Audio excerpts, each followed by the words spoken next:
जैसे ही हम महादेव की पूजा समाप्त करते हैं, हम तुरंत ताली बजाकर अपने दोनों हाथ ऊपर क्यों खड़े कर देते हैं, जैसे पुलिस के सामने कोई सरेंडर कर रहा हो। आखिर हम भगवान को क्या दिखाना चाहते हैं? क्या यह करना सही है या हम अनजाने में कोई बड़ी गलती कर रहे हैं? ज्यादातर लोग सोचते हैं कि ताली बजाकर हम भगवान को खुश कर रहे हैं या अपनी हाजिरी लगा रहे हैं, लेकिन सच तो ये है कि यह ताली महादेव के लिए नहीं बल्कि उस खजांची के लिए है जिसकी नजर हर वक्त आपके हाथों पर होती है। उसका नाम है चंडिकेश्वर। शिव पुराण के अनुसार महादेव का जो भी छड़ावा है, जिसे निर्मल्य कहते हैं, उसके असली मालिक चंडिकेश्वर हैं। लेकिन उन्हें यह अधिकार मिला कैसे? इसके पीछे एक रोंगटे खड़े कर देने वाली घटना है। यह कथा है एक छोटे से बालक विचार शर्मा की, जिसे बचपन में ही वेदों का ज्ञान कंठस्थ था। उसे शिव जी से इतना प्रेम था कि वो रोज नदी किनारे रेत का शिवलिंग बनाता और जंगल की गायों का सारा दूध उस शिवलिंग पर चढ़ा देता। गांव वालों ने जब यह देखा तो उन्हें लगा कि दूध बर्बाद हो रहा है। उन्होंने बालक के पिता यज्ञदत्त से शिकायत कर दी। क्रोधित पिता जब नदी किनारे पहुंचे तो उन्होंने देखा कि उनका पुत्र सच में दूध मिट्टी में बहा रहा है। पिता ने उसे बहुत रोका, डांटा, लेकिन बालक शिव भक्ति में इतना लीन था कि उसे कुछ सुनाई ही नहीं दिया। अपने पुत्र की इस अनदेखी से पिता का क्रोध 7वें आसमान पर पहुंच गया। उन्होंने आव देखा न ताव और उस पवित्र शिवलिंग पर एक जोर की लात मारी। अपने आराध्य का यह घोर अपमान विचार शर्मा से सहन नहीं हुआ। उस समय भक्ति के आवेश में उसे यह भान ही नहीं रहा कि सामने उसका पिता खड़ा है। उसने पास पड़ी एक लकड़ी उठाई और उसी क्षण अपने पिता के उन पैरों पर प्रहार कर दिया जिन्होंने शिवलिंग को स्पर्श किया था। उसकी भक्ति इतनी प्रबल थी कि वह साधारण लकड़ी भी शस्त्र की भांति चली और पिता के चरण धड़ से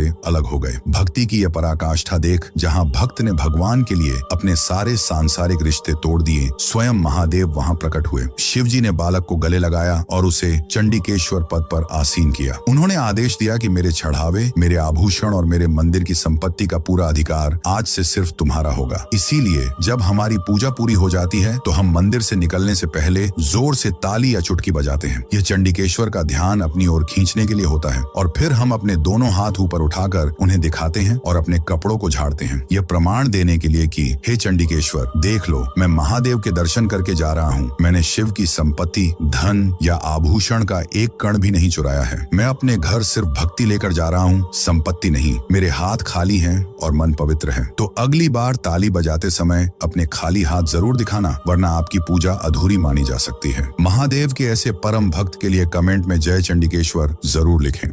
ऐसे ही वीडियो देखने के लिए मेरे साथ बने रहिए। हर हर महादेव।